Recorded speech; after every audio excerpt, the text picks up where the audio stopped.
Exactly.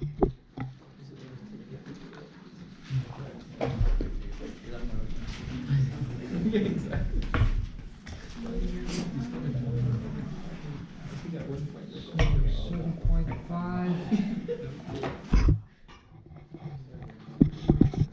So he's got a half angle, huh? And is this a benchmark value? Sure. Divide by root 3, you got root 3. Divide by 2, you got root 3 over 2. Yeah. So sine of x over 2 is root 3 over 2, right? And so where does x over 2 live then?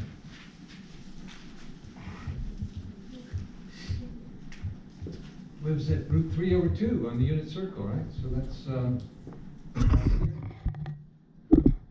which is pi over 3, or over here, 2 pi over 3, right? We both have the same y coordinate.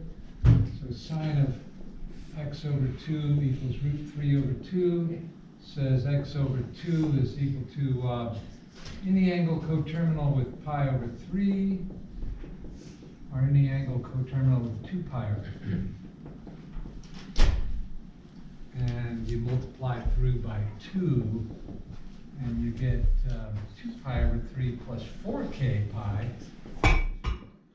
4 pi k, and 4 pi over 3 plus 4 pi k. So k has got to be 0 if you're between 0 and 2 pi, which is what they're saying here. List your answers separated by a comma. So what would those be? I guess 2 pi over 3. Oh, I only got one of them. Pi over 3. Are those going to be good? Sure. Okay, how about 4 here? Same kind of thing, except now you can have more of them, right? So if it's a half angle, then you're going to make the angles bigger rather than smaller, and so you push them outside your interval. Right? Twice 2 pi over 3 is 4 pi over 3, which is down here, huh? So in a straight line with that one.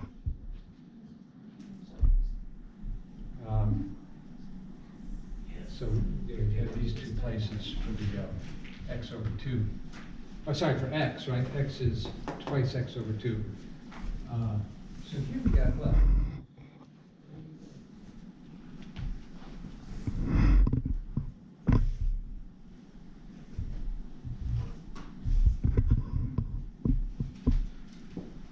Root 2 over 2? So after a couple of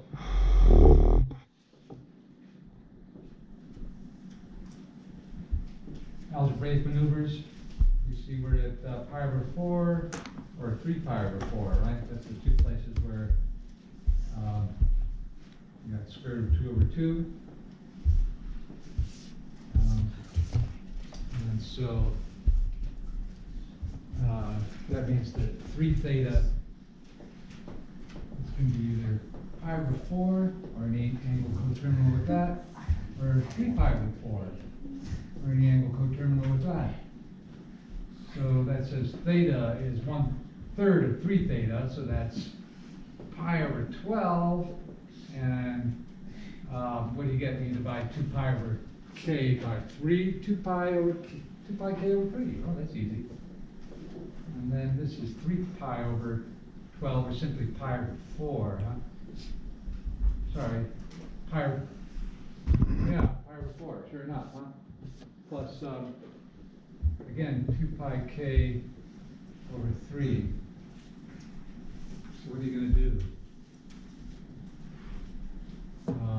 Well, you want to list them out, right? So k equals 0. That's going to give you either pi over 12 or pi over 4. K equals 1. Well, let's see, 9 pi over 12? Is that right? Oh, and that reduces to 3 pi over 4, huh? So when I add 2 pi over 3 to pi over 12, is that right? Give 9 pi over 12, which reduces to 3 pi over 4. And with k equals 1 here, I got pi over 4 plus 2 pi over 3, which is 3 pi over 12 plus 8 pi over 12 is 11 pi over 12? Yeah, I gotta be able to add fractions in this class. I know. It's a burden. So far we're still in the first quadrant, aren't we? 11 pi over 12 is just shy of pi, huh? How about k equals 2? Yeah, I think we're still in the playing field, right? So pi over 12 plus 4 pi over 3. 4 pi over 3 is 8 pi over 12. Sorry. Maybe we should write it out. Huh? Pi over 12 plus 4 pi over 3. Let's write it out. So then that's equal to pi over 12 plus 16 pi over 12, right? See how so that's 17 pi over 12. And do you see a pattern developing here? You got pi over 12, 9 pi over 12, 17 pi over 12. So every other one is probably in that pattern of just keep adding 6 pi over 12? 8 pi over 12? Yeah. 8 pi over, keep adding 8 pi over 12. And then sometimes it reduces, right? So should you reduce? I suppose so. 17 pi over 12. The next one would be 25 pi over 12. Does that reduce? No, but it's too big, isn't it? So that's outside. I mean, it's correct, but it's coterminal with pi over 12, so we don't include that one. How about here? We got pi over 4 plus k is 2, so that's 4 pi over 3. So we've got to go to 12, so 3 pi plus 16 pi all over 12 is a common denominator. And that's 19, which is, 11 pi over 12 plus 8 pi over 12 again, right? And if I were to add another 8 pi over 12, I'd be at 27 pi over 12. That's too big, right? So I think it's just these 6 values here, huh?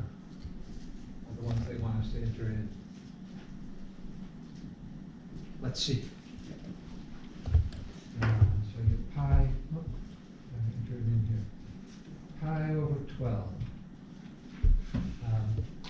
Then pi over 4. Does it matter? 3 pi over 4?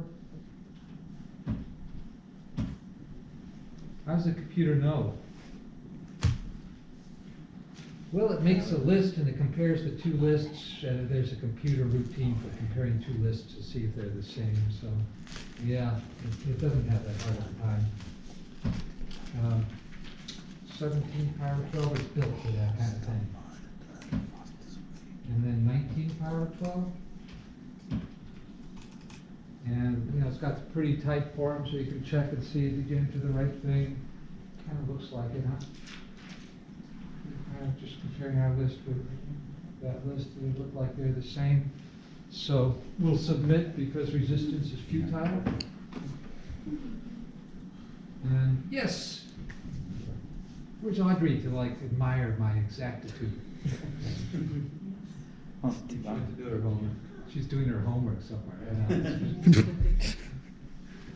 Yeah. Okay. So let's jump to 8 because 8 I discovered is a bit of a problem sometimes. See, with these things, they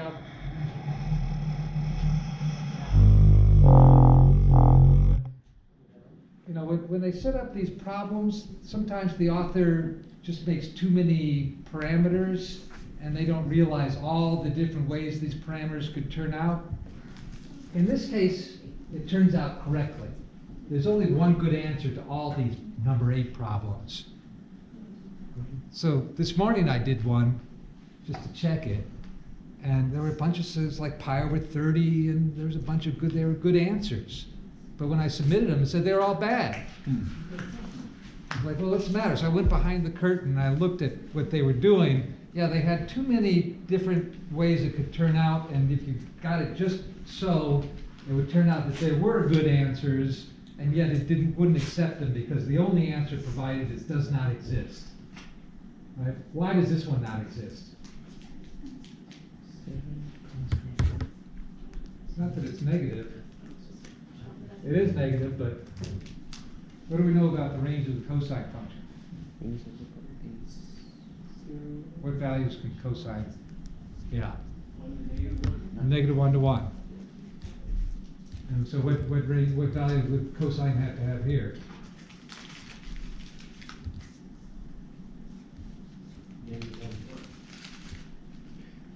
Wouldn't you just divide each side by 7? And what do you get?